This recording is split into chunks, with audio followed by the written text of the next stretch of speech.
नमस्ते साथियों, जैसा कि पिछली वीडियो में मैंने आप लोगों को बताया था कि अब से हम कुछ शब्द, उनके अर्थ और फिर उन शब्दों से संस्कृत में अनुवाद सीखेंगे।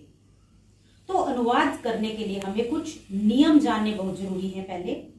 तो आज वो नियम आपको मैं कुछ बताऊंगी।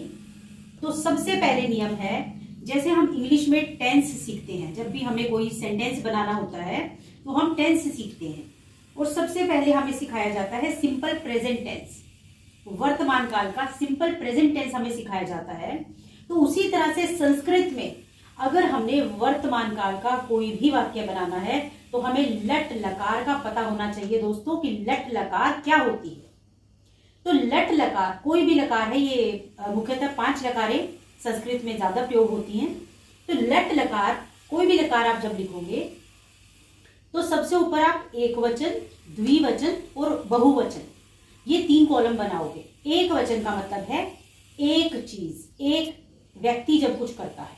द्विवचन जब 2 व्यक्ति कुछ करते हैं। बहुवचन 2 या 2 से अधिक के लिए प्रयोग किया जाता है।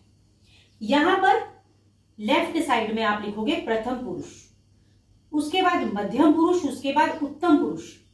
प्रथम पुरुष का क्या अर्थ है दोस्तों? प्रथम पुरुष होता है जब कोई तीसरा इंसान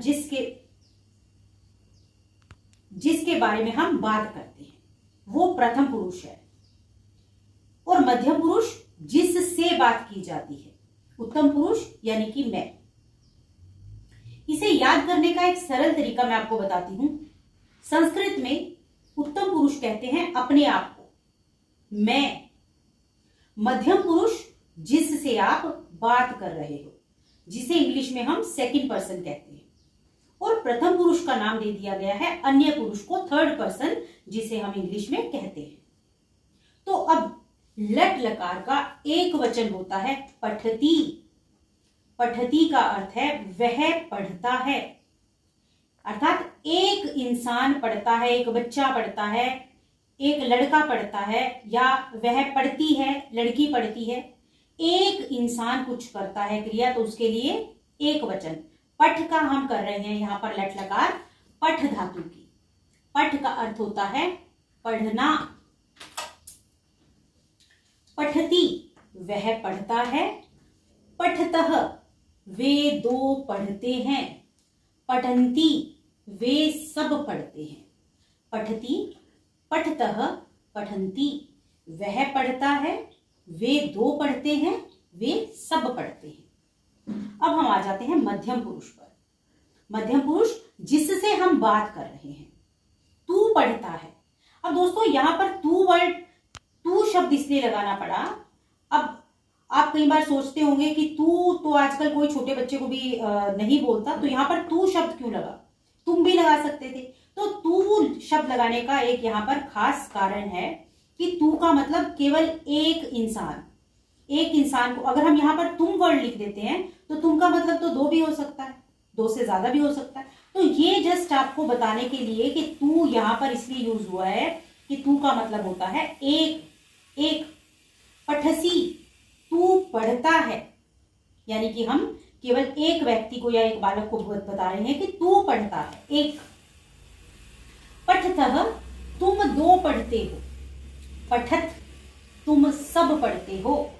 तो मध्यम पुरुष का एक वचन है पठसी, द्विवचन है पठतः और बहुवचन है पठत। अब हम आ जाते हैं उत्तम पुरुष यानी कि मैं।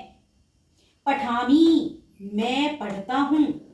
पठावह, हम 2 पढ़ते हैं। पठामह, हम सब पढ़ते हैं।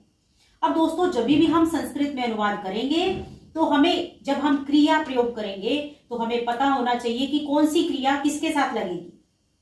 अगर वह पढ़ता है तो स पठती, वे 2 पढ़ते हैं तो तौ पठतः। इसके ऊपर मैं आप दूसरी वीडियो में आपको समझाऊंगी कि किसके साथ क्या लगेगा। अभी ये क्रिया शब्द है हमारे। पठती, पठतः, पठन्ति, पठसी, पठतः, पठत, पठामी, पठावह, पठामह। ये आपको याद होने चाहिए, तभी आप संस्कृत में अनुवाद बना सकोगे। अब मैं अगली वीडियो में लेकर आऊंगी कि इनके साथ कौन सा सब्जेक्ट लगेगा, कर्ता कौन सा लगेगा, जिसे हम हिंदी इंग्लिश में सब्जेक्ट बोलते हैं, हिंदी में हम कर्ता बोलते हैं। कर्ता अर्थात क्रिया को करने वाला। ठीक है, तो ये आप लोग याद करेंगे, तभी हम अनुवाद सीख पाएंगे। धन्यवाद।